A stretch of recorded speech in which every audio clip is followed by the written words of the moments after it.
Hi, and thank you for joining me today for another layout with Vicki Boutin's new collection, Discover and Create. And the two photos I've got are two 3x4 photos, and they're of the kids back in 2016 when I took them to a natural adventure park, I suppose it's called. It's called Crocky Trail in Cheshire. It's absolutely amazing. They had a whale of a time. We met our friends there, and it was a really fun day. So first of all, I wanted to create some stripes on the background using my inks. So I just grabbed one of my blending brushes, and this is Mowed Lawn Distress Oxide that I'm just going across in 3 stripes here. I used my glass mat to get this first stripe in the middle centrally before going on with the other 2. And my blending brushes, I just have one for each colour. So this is my green one, so I'm using it for both the greens that I'm using. I just use a piece of kitchen towel to wipe it off in between.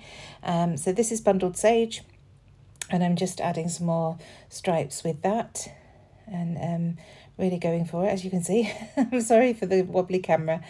And I do extend these, you'll see slightly on the left hand side. I felt that I hadn't gone quite far enough to the left, so just bringing those stripes a little bit further out there with the brush. And then once I've done that, I'm going to come in with black soot and one of the stencils from this collection. The stencils are absolutely brilliant. You get 3, and I think they're £6.99 or something. Amazing value. There are 2 different sets, and the one I've pulled out is I think it's the Mark Maker, I think she calls it. I forget now what she's called it, but you'll see what I mean in a minute. So just making sure that those are nicely blended out. The camera makes them look a bit patchy, but they aren't that patchy, and they are going to be covered with most things anyway, so I'm more than happy with that. So here's that stencil I was talking about. Lots of different shapes on it. I'm going to start with the dots I think I started with, yeah, and black soot, and just blending through that stencil to get those images on the background. Now I do go over the edges ever so slightly by mistake. You can see at the bottom right hand side there of the stencil, which annoyed me, but not enough to worry, because I knew that there was going to be so much covering it you wouldn't notice at the end, so it's fine. So just shifting that stencil over to the left now and adding some more of the same dots on the left hand side, and then I'm going to go in with the triangles and the stripes. So the stripes first, and I'm going back in with Mowed Lawn just to add those as something different. So adding a little bit to the top there, and then the bottom right, just mirroring what I've done. I didn't bother turning the stencil over for this. I thought I'd just add them as they are. So I'm just having a play, really. I didn't have a fixed idea of what I was going to do when I started this, but I knew I wanted the triangles on there, so I'm just turning those around and adding those down here. Not adding too much ink. I like the different tones of black, the dark greys and the charcoal that you can get by not adding too much. So some triangles there. So once again, mirroring up the top here and looking at the finished layout. These are just about covered up by all the other bits I add to the layout, but they do peek through. And sometimes it's just enjoying the process, isn't it, of playing with new products and seeing how they all work. So I just brought the photos in to see what else needed covering, and realised that I wanted to add some dots to the top and bottom here. So just going in at the bottom first of all, and then at the top here. And I'm not going too far outside those lines that I created with the green stripes at the beginning. There we go. So a big mess of mixed media there, a lot of stenciling going on. And I'm going to now bring in some strips of paper. I'd chosen that chipboard title that says Outdoors, which I thought would work really nicely. So now I'm bringing in my papers, and I've pulled in the greens, some orange, and the pale blue greys.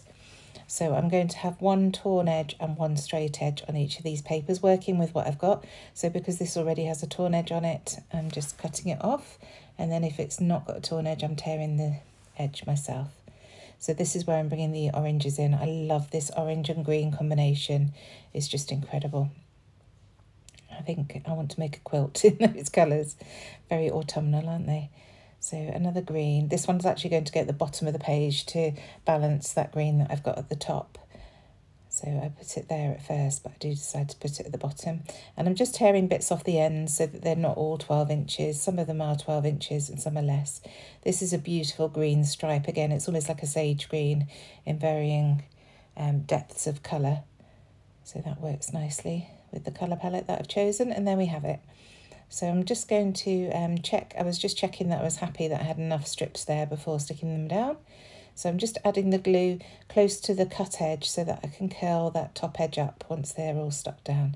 I started at the beginning doing it here, but then decided that actually it's going to be far easier doing it once the glue's taken hold.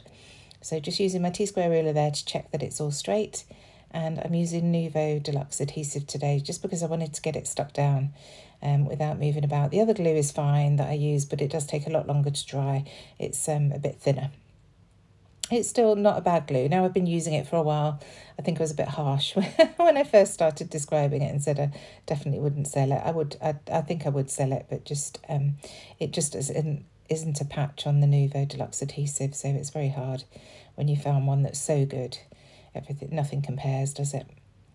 So just getting the rest of these strips stuck down, and then, as I say, I'm going to curl up all those edges just with my fingers, just getting them, giving a bit of texture and dimension to the layout, and just rolling those edges. So there you can see. And now bringing the photos back in so I can work out what else I'm going to embellish with. Now off camera I've cut some pieces in black. You can just see it there on the left hand side. These are new dies that we've got at Hey Little Magpie. So that first one is the Viewmaster die, and I cut that in black. And then the round piece is one of the chipboard frames, and then the flower is from the ephemera pack. And then these dies are also die cut from black card. It's one set of dies, and they're fractionated film reels. And I just love the look of them on this page. The black really brings that intensity in. That leaf, I'm not quite sure about where to put it just yet. It's from the chipboard pieces, but that flare is definitely going to stay on the layout. That's from our fabric flare that's been designed at Hey Little Magpie to match this Discover and Create collection. So just going around and gluing all these bits down, really happily with the positioning. I love the circular elements on this page along with the stripes behind. Just think it works really nicely. And you can see I've chosen a colour palette of orange and green with that sort of mustardy yellowy green as well. And I just love it.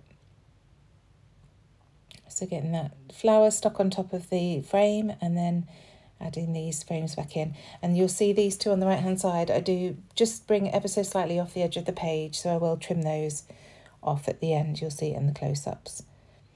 And then of course that flare badge, I am going to add some tangled thread underneath, just deciding whether I wanted it further across or not.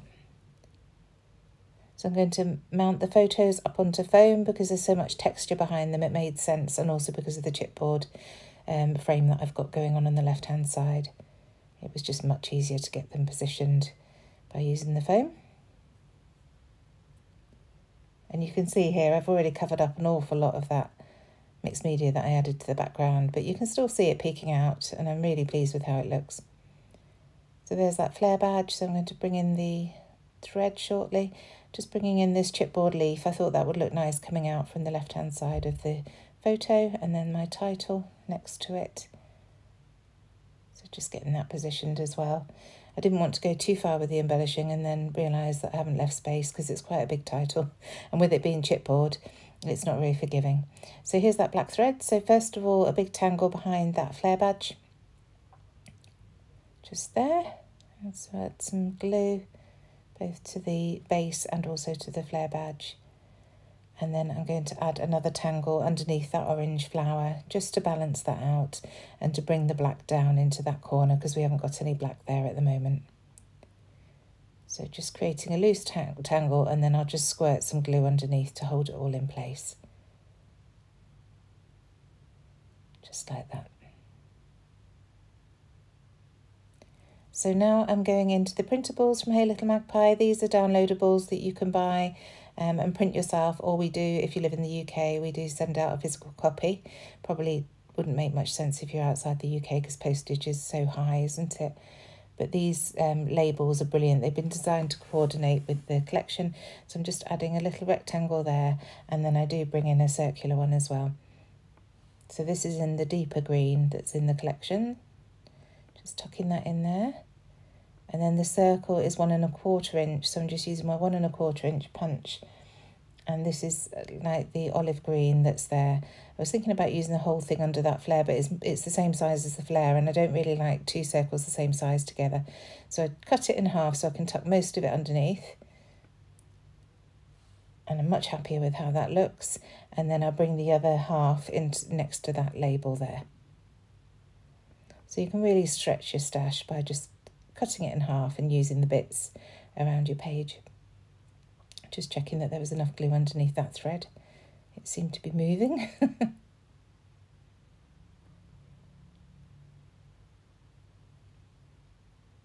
There we go. So now this chipboard leaf again, and I decided to tuck it in up there underneath that Viewmaster die. Just trying a few different positions, but it hid too much of the black there, so much happier with it. Just like that. So I'm going to add some glue and get that stuck down. And I'm loving bringing all this black around the page. So now into the sticker book, I'm going to choose one of the tabs to put above the top left-hand photo to add my date. I'll use my roller date stamp for that, of course. And then just having a look to see if there's anything else. There's a couple of little hearts that I just dot around, one in the bottom left and one top right. And then I spot this moth, and I think that will work really nicely at the top there. So in the end, I just position it in between that Viewmaster die and the leaf, so the wings are just held up by those two. So coming in with my journaling, and my journaling just reads, a beautiful hot day for some fun with Oliver and Jenny at the Crocky Trail. Because that's all I needed to say really. I've got quite a few more photos, so I'll probably do a couple more layouts from this day out. I've not scrapped many photos from 2016, so I'm focusing my efforts on that at the moment. When I want to scrap, just going through 2016 and see what I fancy documenting. So the last thing to do now is to add some gold splatters, and I'm just focusing in on the top left, bottom right to bring in that diagonal line that I love so much. And that's the layout done. I really hope you've enjoyed this process video.